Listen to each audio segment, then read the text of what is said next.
Un cordial saludo al noble pueblo salvadoreño, mi pueblo. El 15 de septiembre es un día de regocijo nacional, o al menos debería de serlo, por su gran trascendencia histórica, debiendo ser un periodo obligado de meditación. 191 años de la independencia nacional. Naturalmente todos los medios hablan de ello, de su historia y de nuestros próceres. Palabra justa para definir a las personas que en 1821 lograron la independencia de España. El diccionario define a próceres como alto, elevado, majestuoso o como una persona importante, noble y de elevada posición social. Magnífica escogitación de la palabra, porque básicamente todos los que lucharon por nuestra independencia, o mejor dicho, de nuestra emancipación de España, eran importantes, nobles y de elevada posición social. El pueblo pobre o de clase media casi no participó. Por eso la independencia no fue una lucha popular, fue el deseo de los criollos en desplazar a los peninsulares y tomar así y para sí su liderazgo, como siempre ha sido y continúa haciéndolo, la lucha por el poder. Todos los próceres eran criollos, excepto uno de ellos, don Pedro Pablo Castillo, de extracción mestiza, pero vistiéndose como español y hablando solo ese idioma, el diccionario lo define mejor como ladino, por eso es tal vez poco conocido. Todo el mundo habla de los otros con natural demasía. En la colonia éramos elitistas, clasistas y racistas, y lo fuimos aún más con la independencia, y parece que todavía lo seguimos siendo. El racismo es una posición nefasta, pero al mismo tiempo común. Un refrán anónimo lo ridiculiza. El racismo es como juzgar el valor de un libro por el color de su carátula. El problema se complica porque muchas veces el racismo no solo es aceptado por los que se creen superiores sin serlo, sino que también por aquellos a quienes se les llama inferiores, no siéndolo tampoco. En la colonia se fomentó una estratificación artificial de la sociedad, lo cual no solo continuó, sino que se agudizó con la independencia y con la venida posterior de nuevas inmigraciones. Siendo nuestro pueblo básicamente mestizo, tiene que considerarse no solo orgulloso de su sangre española, y con ella todo el elemento racial que la conforma, incluyendo un fuerte porcentaje de sangre árabe y judía, sino también debe sentirse orgulloso de cualquier dosis de sangre indígena o mulata que posea, considerando que las mezclas son provechosas por la diversidad de genes y que no existen razas inferiores ni tampoco razas superiores.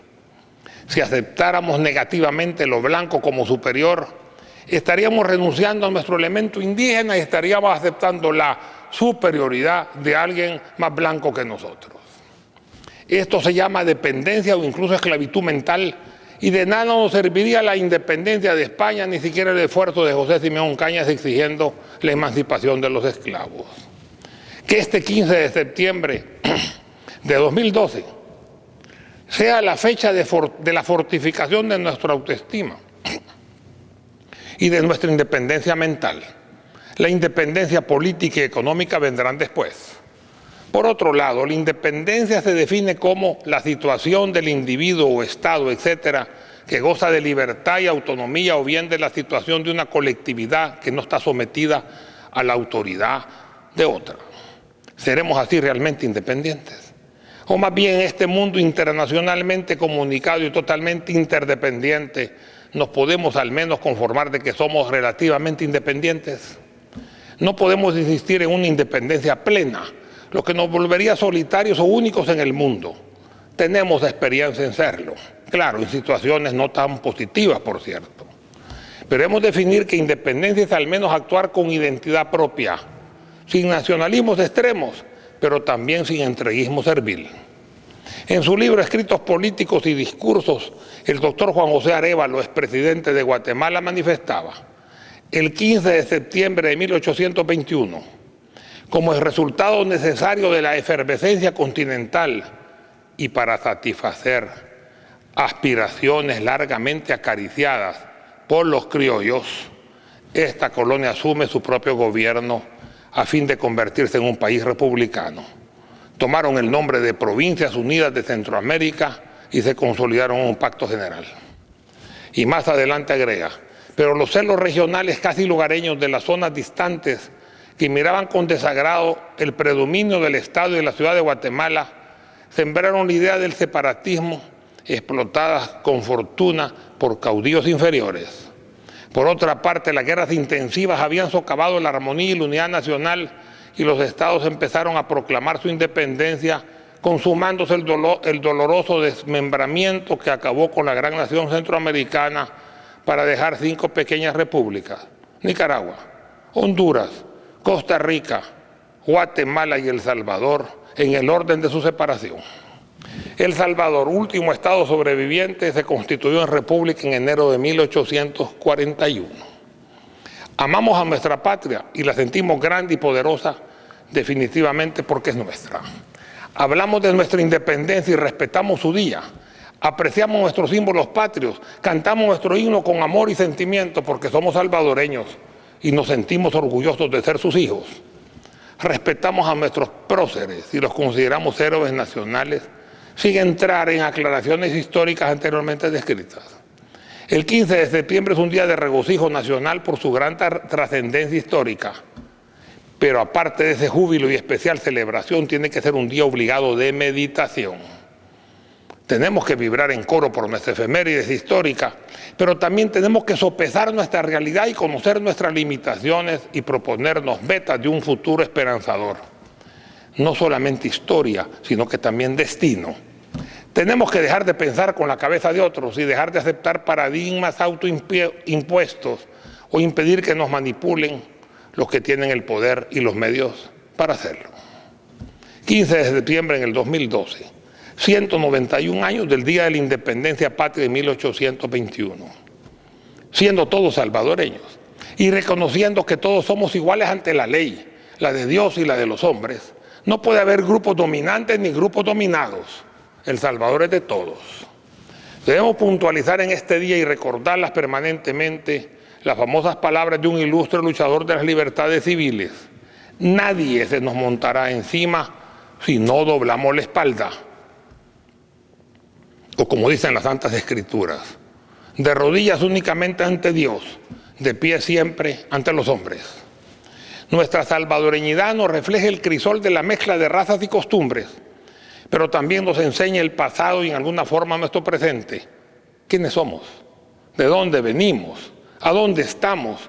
Pero no nos dice nada de nuestro futuro, de nuestra visión y de nuestras esperanzas. ¿Qué queremos? ¿A dónde vamos?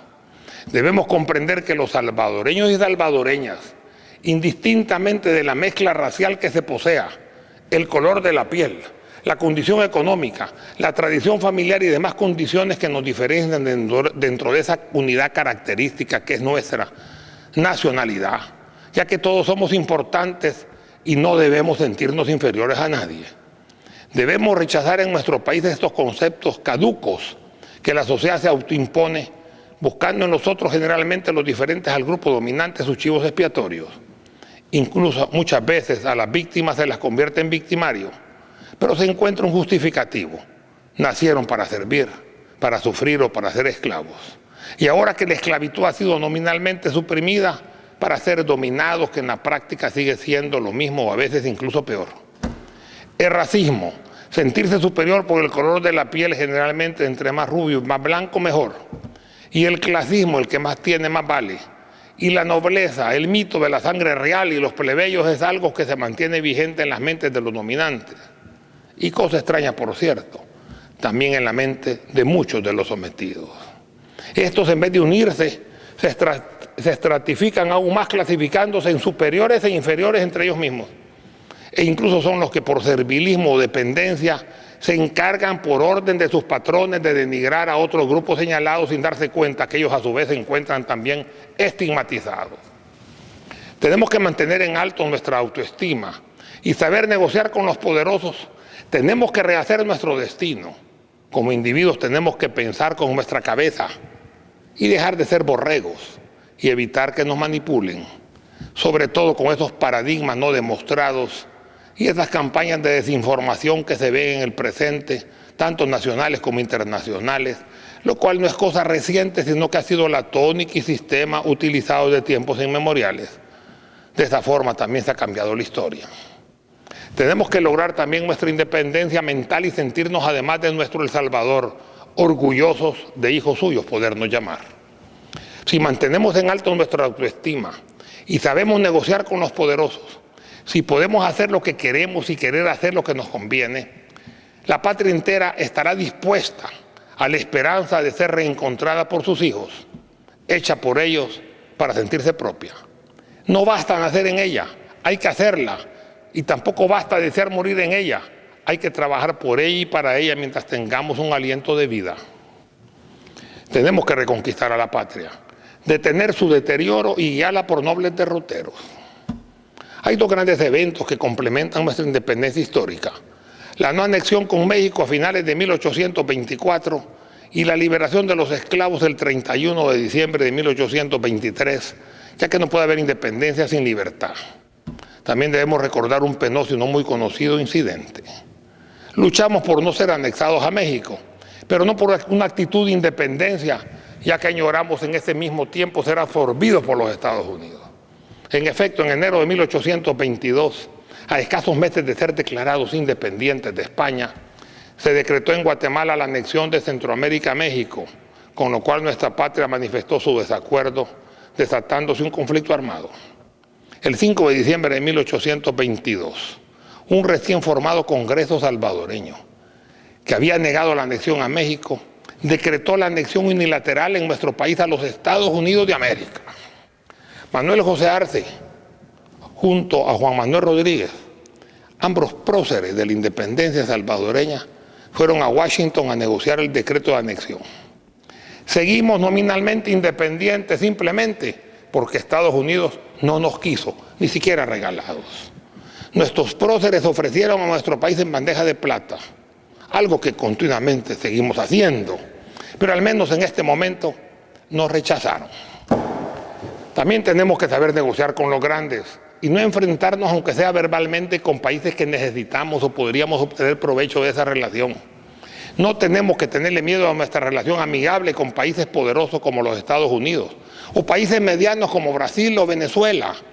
Los tres países negocian entre sí y cuando lo hacen se olvidan de sus diferencias. Mucho se habla en términos peyorativos contra Chávez y la entrada de nuestro país a Petrocaribe, aunque nos simplificaría a la mitad nuestro déficit financiero. Otros hablan contra el imperialismo yanqui y la mayoría de los salvadoreños, inclusive de los que protestan teóricamente en contra de los Estados Unidos, emigrarían corriendo a los Estados Unidos si obtuvieran una visa americana de trabajo. Si una máquina hipotética existiera, donde un salvadoreño entrara con su pasaporte y saliera como americano, hablando inglés y con pasaporte de los Estados Unidos, más del 90% de los salvadoreños lo haría. Y hasta no le molestaría que la máquina les cambiara el inglés por el español, o sea, aprendieran inglés aunque se olvidaran del español. En ese porcentaje se encuentra una gran cantidad del voto duro de todos los partidos políticos. No tenemos que levantar banderas de política internacional que no nos corresponden, ni siquiera nos toman en cuenta. Paquito Flores hizo que El Salvador fuera el segundo o tercer país en declararle la guerra al Irak. Pero en la reunión en las Azores con los presidentes de los países primeramente beligerantes, no se le tomó en cuenta a El Salvador. Se invitó hasta Aznar de España, pero El Salvador no. Nuestro presidente en ese momento debió quedarse tal vez con el smoking puesto, esperando la invitación y nada. Insisto, uno, no debemos intervenir con las naciones que buscan la supremacía, sino tan solo debemos buscar nuestra supervivencia. Segundo, no tenemos que tenerle miedo a ningún país ni a su sistema. Tenemos que tenerle miedo, eso sí, a nuestra cobardía y a nuestro servilismo. En este 191 aniversario de la independencia de España, en todos los medios se leen las mismas biografías y anécdotas. Yo no quiero sumar unos minutos más de lo mismo. Para ello, unos comentarios finales. ¿Seremos capaces de profundizar la senda del progreso o continuaremos con esa historia generalmente desteñida? Tenemos que tener el empuje de la juventud, ese ímpetu ciego pero poderoso. La juventud no discute su fuerza, sino las ejerce hasta la supone, y no duda si eso no capaz. Y al mismo tiempo, combinado con la serenidad plena de hacer las cosas bien, a través de la experiencia, capacidad de trabajo, capacidad de lucha, posibilidad de éxito. Sirve este efemérides para renovar nuevos brillos y viejas esperanzas, para un mundo mejor y para un país menos dependiente, que piense en su pueblo y que sirva como punto de partida, donde todos los salvadoreños y salvadoreñas de buena voluntad nos dispongamos a luchar dentro de nuestras diferencias e individualidades por un futuro mejor para nuestra querida y adolorida patria. Muchas gracias.